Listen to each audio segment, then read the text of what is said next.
mula sa TV5 Media Center Reliant. Kasama ang buong puwersa ng News 5. Ito ang 28th KBP Golden Dove Awards Best TV Newscast. Frontline Pilipinas. Sa pulsa video ang mga kamote. Illegal na karera ng mga motor, muntik makadisgrasya ng ibang motorista. Lasing na pulis, tinagtad ng bala ang kanyang kinakasama. Damay din ang nanay ng biktima.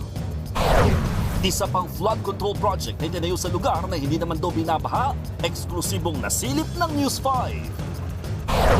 Congressman Toby Chanco at Janet Garin nagkainitan kaugnay sa umano'y budget insertions. Dapat daw ipatawag si Zaldico. Sabi nyo kanina, kahit sino masagasaan, wala tayong sasantuhin, kahit congressman. Can you show this para lang sabihin di ako Mr. Chair, with due courtesy. Wait, I have the floor. Yeah, I have the floor. Yeah, I have the floor. No, Mr. Chair. I have the floor. Sa Indonesia, tuloy pa rin ang protesta kontra korap. Luxury cars ng mga politiko niransak ng mga ralista. At eto na nga, pelikulang Magellan ni Love Diaz maglalayag sa Oscars.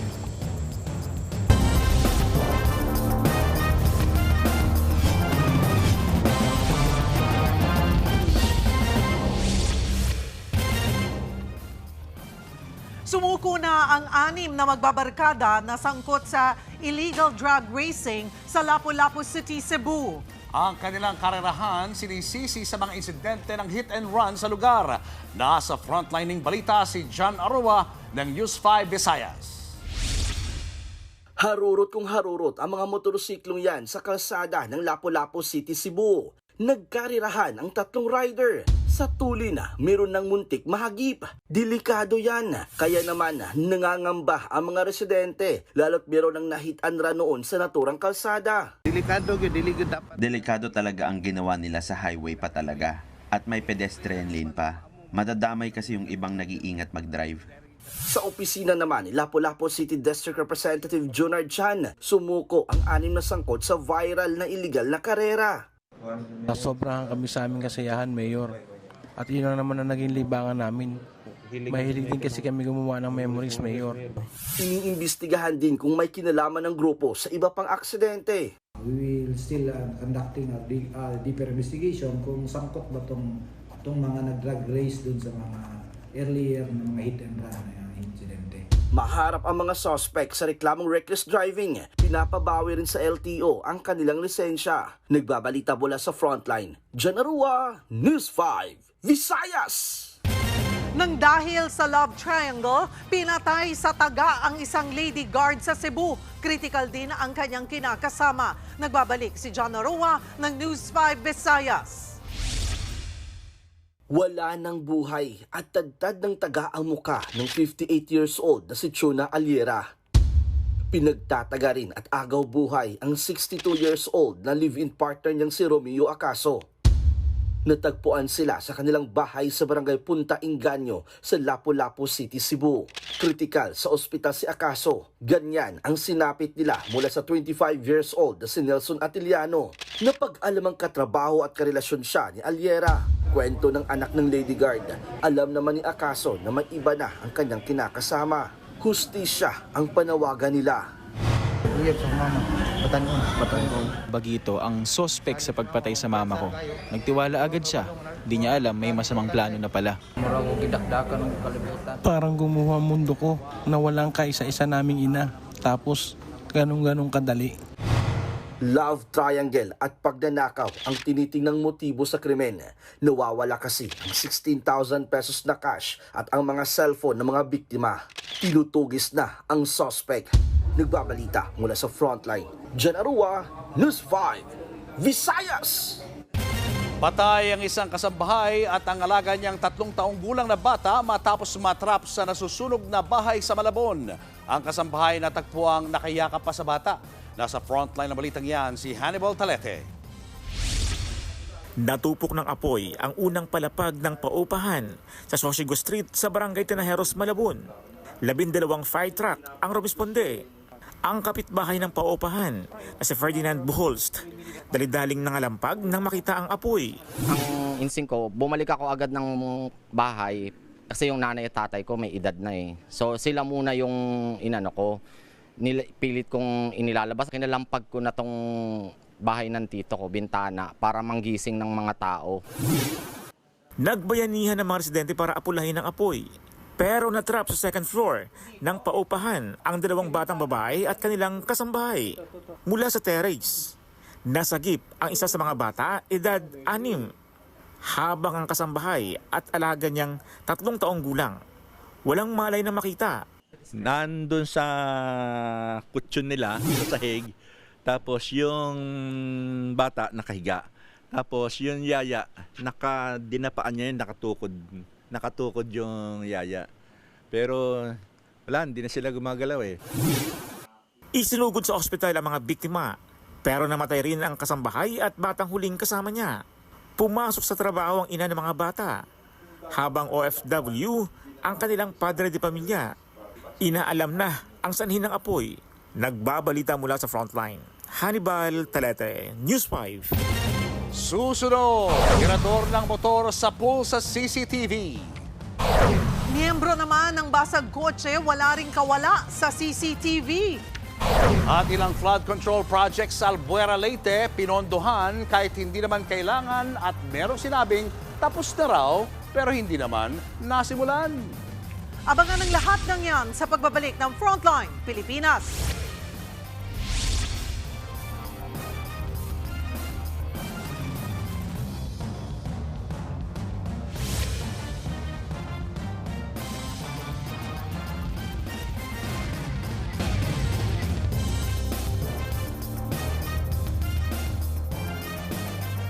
Mga kapatid, Julius Babaw po, nasa Middle East o saan mang dako ka ng mundo, manatiling may alam at may pakialam sa mga mainit na balita dito sa ating bansa. Simulan po natin ang bawat araw sa tuloy-tuloy na balitaan sa Frontline.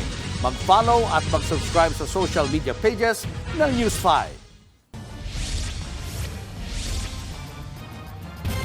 Sa pool sa CCTV ang pagtangay ng isang lalaki sa motorsiklo ng isang delivery rider sa Quezon City. Sa video, makikitang naglalakad pa ang lalaking naka-helmet sa gilid ng kalsada. Maya-maya, sumakay siya sa isang nakaparadang motorsiklo, saka sumibat. Nang rebyuhin ng barangay ang CCTV, dito na nakita ang suspect. Napagalaman ding iniwan ng kawatan ang sariling motorsiklo para tangayin ang motor ng biktima. Nadakip ang suspect nang balikan niya ang kanyang motorsiklo. Sa sumunod na operasyon, nahuli rin ang 2 pa niyang kasabwat. Nadiskubre ng mga pulis na dinadala nila ang mga nakaw na motor sa Rizal para palitan ang plaka, kulay at mga marking bago nila ibenta. Maharap ang 3 sa reklamong paglabag sa New Anti-Carnapping Act. Arestado ang basag kotseng sumalakay sa parking lot ng isang mall sa Maynila. Sa kuha ng CCTV, kita pa ang paglabas ng suspect sa mall habang hawak ang ninakaw na bag na may lamang laptop. Dahil sa kuha na yan, natukoy ng mga pulis ang suspect na si alias Carleng. Dati na rin kasing nakulong ang suspect sa kasong pagnanakaw noong 2020. Arestado siya sa follow-up operation. Nabawi ang ninakaw na laptop. Nakumpiska rin mula sa suspect ang isang baril. Mahaharap ang suspect sa reklamong theft at paglabag sa Comprehensive Law on Firearms and Ammunition. Ine-question ng lokal na pamahalaan ng Albuera ang flood control project na itinayo sa lugar na hindi naman daw binabaha. May mga proyekto rin daw na sinabing kompleto na pero hindi naman nasimulan. Nasa frontline na balitang yan si Ian Suyu. 100 million pesos. Ganyan kalaki ang pondo para sa flood control project na ito sa Albuera, Leyte. Proyektong kine-question mismo ng lokal na pamahalaan. Ayon kay Mayor Kerwin Espinosa, hindi kailangan ang proyekto lalo't may nauna ng flood control sa lugar. Ang mas nakakagulat, nakapwesto raw ito sa pribadong lupa ng DPWH Leyte District for Engineering Head. Hindi naman to ditong area na binabaha.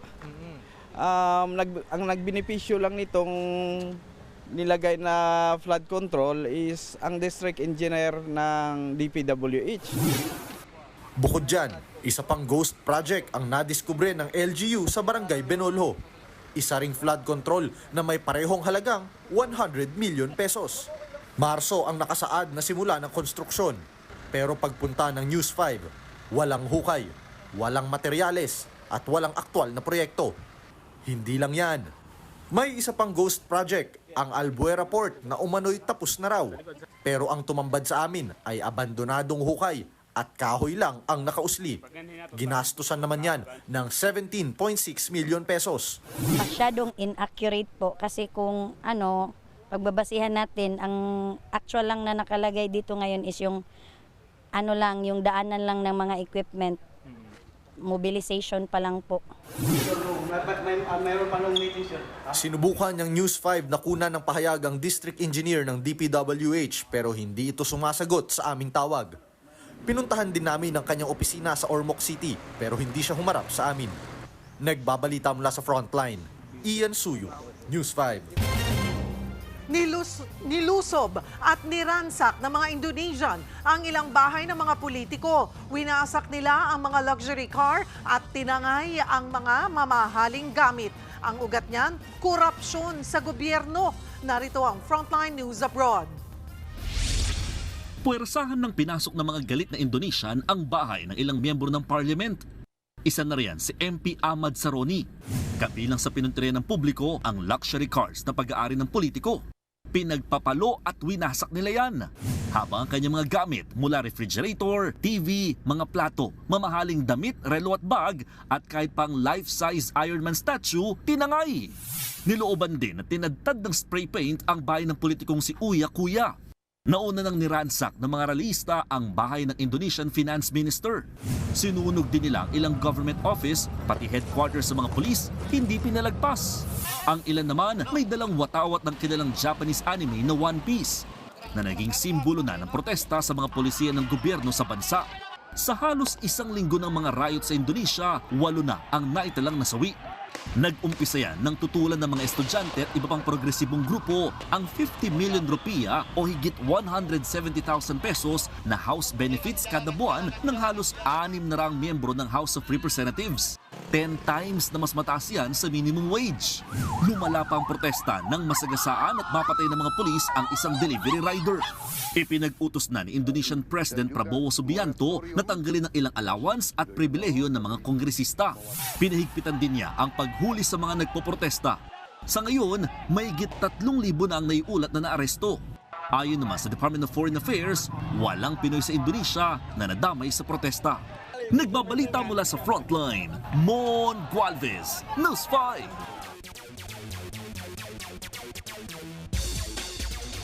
Wagi ang Gilas Pilipinas Youth sa ikalawa na lang laban sa 2025 FIBA Under-16 Asia Cup. Pinataob nila ang Team Indonesia sa score na 65-60.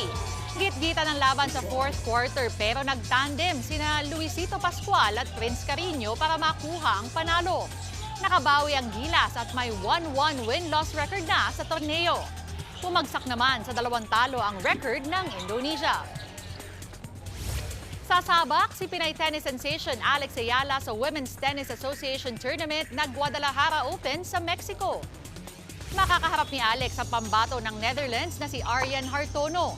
Ito ang ika-4 na beses na maglalaban ng dalawa. Sa 3 nakaraan nilang matchup, si Alex ang panalo. Ito ang unang tournament ni Alex matapos ang makasaysayang paglahok sa US Open. Siya ang naging unang Pinoy na nagwagi sa isang Grand Slam main draw matapos ma-upset si Clara Tauson ng Denmark. Yan muna ang latest sa Frontline ng Sports. Ako po si Denise Tan. Susunod, lasing na pulis sa Digos City, pinagbabaril ang ka-live-in na gusto siyang hiwalayan. Baguio City Mayor Benjamin Magalong makakasama kaya sa binubong Independent Commission kaugnay sa flood control. At Direk Lav Diaz, proud na mapiling entry ng Pilipinas ang pelikulang Magellan sa Oscars. Yan at iba pa sa pagbabalik ng Frontline Pilipinas.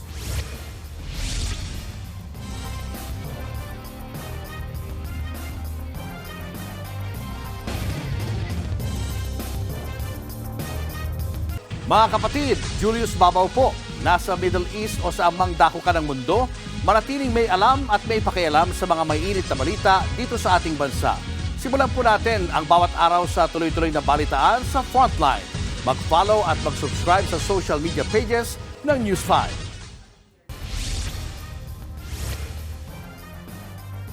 10 beses na pinagbabaril ng lasing na pulis ang kanyang kinakasama sa Digos City, Davao del Sur.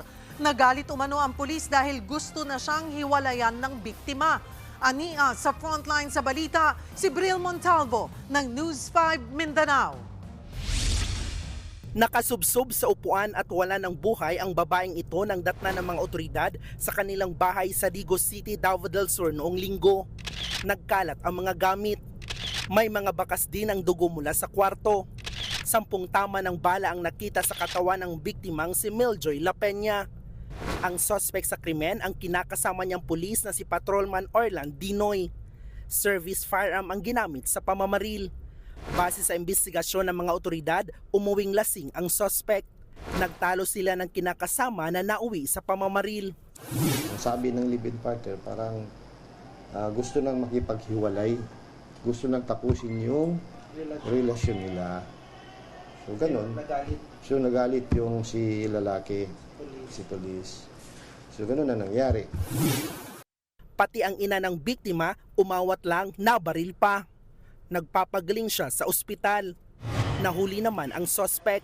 May tama rin ng bala sa braso matapos makipagbunos sa ina ng biktima.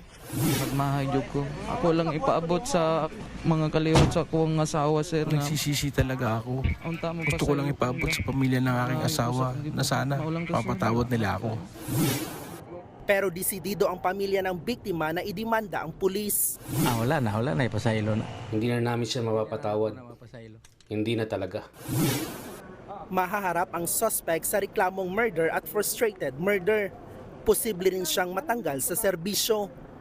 Nagbabalita mula sa frontline, Bril Montalvo, News 5, Mindanao. Sa ibang balita naman, target ni Secretary Vince Dizon na linisin ang DPWH sa loob lang ng 60 araw. Kanina, formal nang ipinasa kay Dizon ang liderato ng ahensya. Nasa frontline ng balitang yan, si Dave Abuel.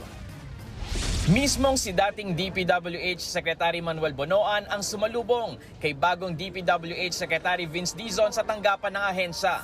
Kasunod yan ng formal na turnover ng liderato sa DPWH. Ayon kay Bonoan, aalis siya sa DPWH ng magaan ng kalooban.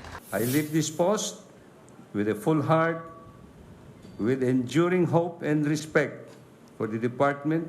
Mabuhay ang DPWH, mabuhay ang ating bagong Secretary ng Department of Public Works and Highways, Secretary Vince Dizon. Tinanggap ni Pangulong Bongbong Marcos ang resignation ni Bonoan sa gitna ng mga umano'y Ghost Flood Control Project. Ayon kay Secretary Dizon, magiging madugo ang mga susunod na linggo para sa DPWH. Maraming pagbabago kabilang na ang hiningi niyang courtesy resignation sa mga undersecretary hanggang district engineer ng ahensya. Marami naman daw magagaling sa DPWH at tapat sa serbisyo pero kailangan tanggalin ang mga pasaway. It is a difficult process, but it is a necessary process. Sometimes it requires a seismic event, to use the language, no? To force that institution to evolve. Isusumite na ni Bonoan kay Dizon ang naunang validation report na ginawa kaugnay ng flood control projects. Sa 1,600 validated flood control project, 15 raw rito ay tag as missing o inaalam pa ang lokasyon. Hindi pa naman ghost time. This has to be validated. Most of them are in the first district of Bulacan. And I think there are scattered in some of the regions. Handa raw ang bagong kalihim na silipin ang red flag sa pondo ng DPWH. Titignan po natin kung ano yung mga red flag na yan. Kung kakailanganin pong baguhin, tanggalin, o kung ano man ang kailangan gawin. Kasama po yan sa proseso. Sa pag-alis ni Bonoan sa ahensya, itinanggi niyang sangkot siya sa anomalya sa flood control projects. I can shout, hindi po ako involved. Nagbabalita mula sa frontline, Dave Abuel, News 5. Nanindigan ang kampo ng mga diskaya na hindi sila dapat pagdudahan kaugnay ng kanilang mga mamahaling sasakyan. Sa paggalugad ng Bureau of Customs, 3 luxury vehicles lang ang nakita sa garahe ng pamilya. Nasa frontline ng balitang yan, Simon Gualvez. Kinordonan at sinelyuhan ng Bureau of Customs ang 3 luxury vehicles sa loob ng St. Gerard Construction Office sa Pasig. Pagmamayari ito ng pamilya Diskaya na isa sa top 15 contractors na nakakuha ng pinakamaraming flood control project sa gobyerno.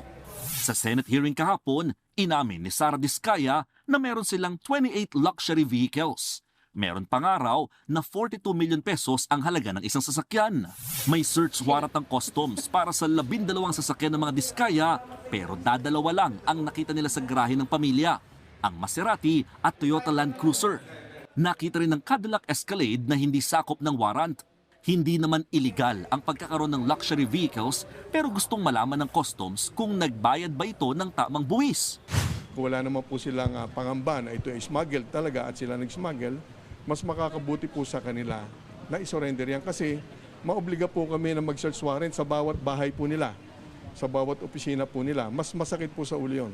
Sa paghahaluguga ng customs, agaw pansin din ang mga orange barrier ng DPWH sa loob ng compound. Sabi ng mga residente rito, dati raw tanaw mula sa labas itong gate yung mga luxury vehicles na nasa loob nitong gusali. Pero ngayon, kapansin-pansin nilagyan na nila ng mga harang na papel at karton at mahigpit din ang pinapatupad na seguridad dito sa lugar. Sa impormasyon naman ni Senador Jinggoy Estrada, 80 ang sasakyan ng mga Diskaya at kanilang kumpanya. 4 na po raw dyan ay luxury vehicles. 3 sasakyan daw na binanggit ni Diskaya sa hearing ang wala sa records ng LTO. Ayon sa kampo ng mga Diskaya, hindi sila dapat pagdudahan. Wala ho kaming illegal na itinatago na yung mga sasakyan na nabanggit doon sa Senate hearing kahapon, yan po ay dumaan sa tamang proseso. Bakit tila walang natira sa garahe?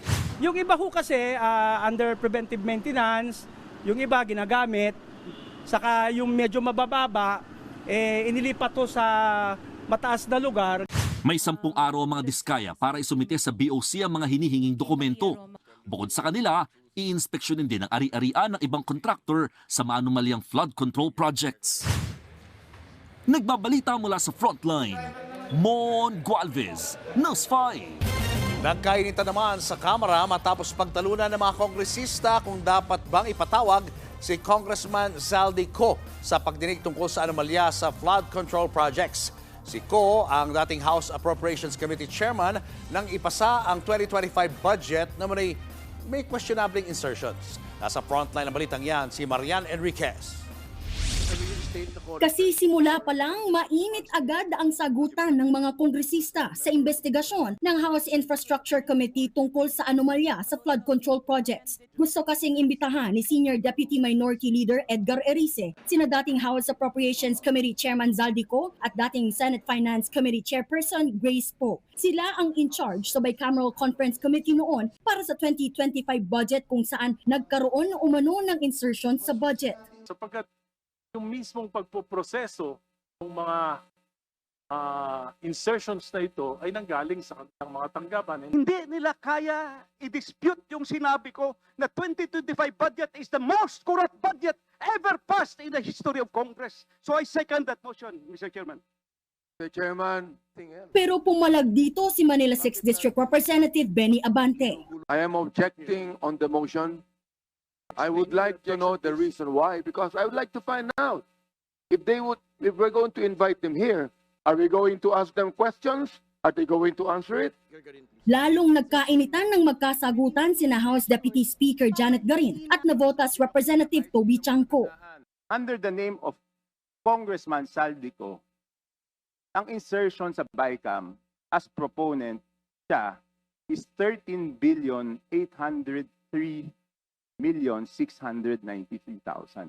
And we do not want to invite him as a resource person.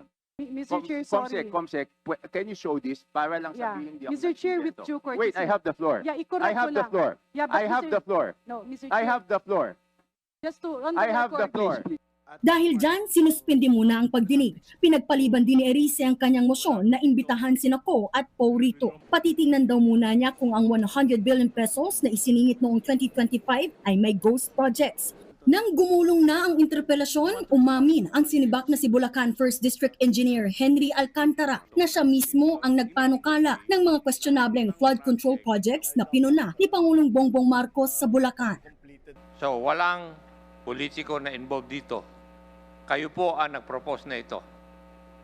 Yes, Your Honor. Inamin din ni Alcantara na may kapabayaan siya sa mga proyekto. Ang reinforced river wall sa Baliwag, Bulacan na nagkakahalaga ng 55 million pesos, ghost project o guni-guni lang pero sinabing kumpleto na ito. Pati ang dalawang ininspeksyon ng Pangulo na proyekto sa Kalumpit na may kontratang pirmado ni Alcantara, bayad na pero substandard naman. Paliwanag ni Alcantara, nagbase lang siya sa dokumentong pinasa ng inspectorate team at hindi niya personal na ininspeksyon ang mga proyekto. Negligence on my part. Inamin ko po may kakulangan ako dahil I did not personally go to it. Inaprubahan na rin ang motion ni Akbayan Party List Representative Shal Jokno na magkaroon ng full disclosure o sabihin ng mga miyembro ng Infracom kung may conflict of interest sila sa pagdinig. Yan ay dahil ilang kongresista ang dinadawit din sa mga proyekto. Bibigyan ng 5 araw ang mga miyembro ng Infracom na magsumite ng kanilang written disclosure. Nagbabalita mula sa Frontline, Marian Enriquez. News 5. Malapit na raw mabuo ang Independent Commission na mag-iimbestiga sa mga maanumalyang flood control project. Kabilang nga kaya dyan si Baguio City Mayor Benjamin Magalong. Nasa frontline ng balitang niya, si Maricel Halili. Lumutang ang pangalan ni Baguio City Mayor Benjamin Magalong sa mga posibleng maging miyembro ng binubuong Independent Commission na mag-iimbestiga sa mga anomalya sa flood control project. Nang tanungin si Pangulong Bongbong Marcos kung kasama nga ba riyan si Magalong, ito ang kanyang sagot. Hindi kinumpirma, hindi rin itinanggi. Si Magalong ang lead convener ng Mayors for Good Governance, retiradong general ng PNP at hepe ng CIDG na nag-imbestiga sa Mama Sapano Massacre noong 2015. Ngayon, isinisiwalat niya ang kalakaran ng pangungurakot sa mga proyekto ng gobyerno, kabilang ang flood control projects.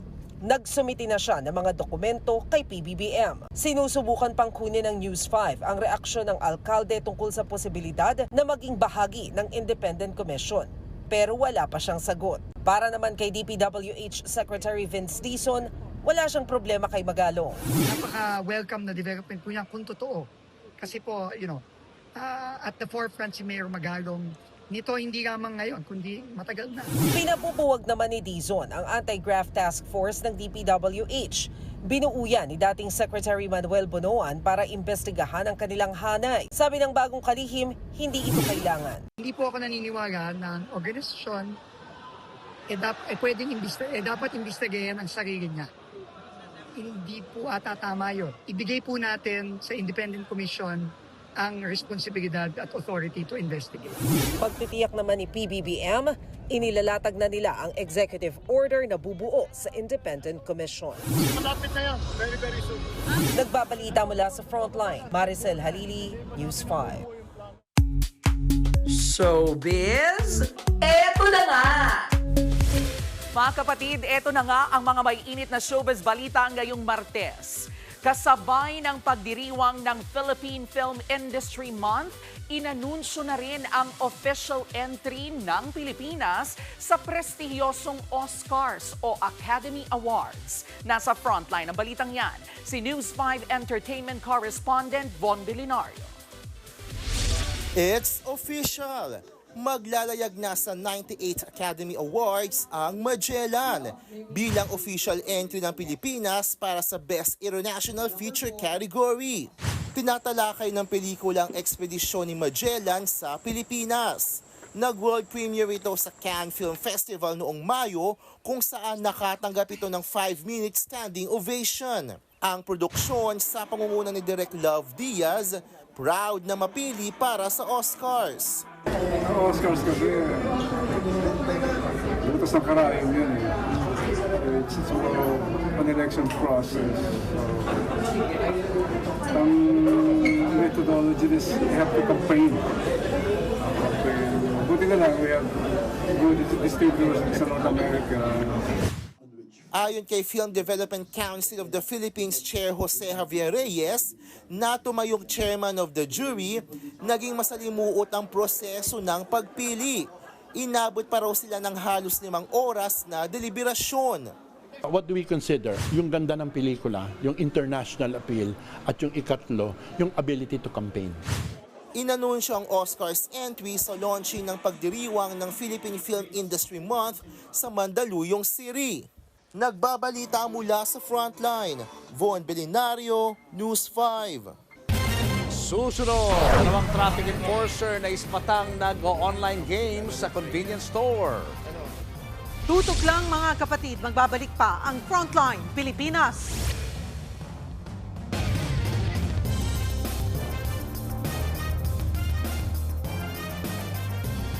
Mga kapatid, Cheryl Cosim po.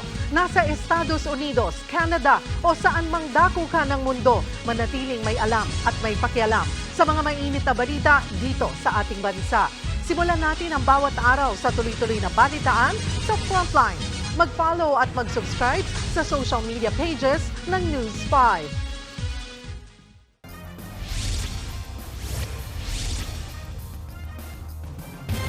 Nasa pool sa video ang dalawang traffic enforcer na nag-online gaming sa Quezon City. Kuha ang viral video sa isang convenience store. Paliwanag ni MMDA Traffic Education Chief Bong Nebriha. Naka-lunch break naman daw ang dalawang enforcer. Pwede raw nilang gawin ang kahit anong legal sa mga oras na hindi sila nagmamando ng trapiko. Showbiz, eto na nga! Mga kapatid, eto na nga at mga kaawit bahay. Magsisimula na ang passing laban ng mga celebrity sa Celebrity Edition ng Singali. Simula nga po sa September 27, 48 stars ang makiki-videoke. At ang matindi pa riyan, may 48 bida fisyaris din na matutulungan. Mamayang 7:15 p.m., abangan ang espesyal na pasilip ng Singaling Celebrity Edition. Abangan po yan sa TV5, Sari Sari Channel, Buko RPTV at True FM. At yan nga po ang ating mga showbiz update ngayong Martes. See you tomorrow mga kapatid. Ako po si Jervy Wrightson. At yan ang mga balita at impormasyong dapat niyong malaman sa araw na ito. Mga balita para sa mga may alam at may pakialam. Abangan niyo ulit kami bukas dito sa TV5 sa 1PH RPTV, True TV at 105.9 True FM. Kami ang inyong mga kasangga sa Frontline Pilipinas.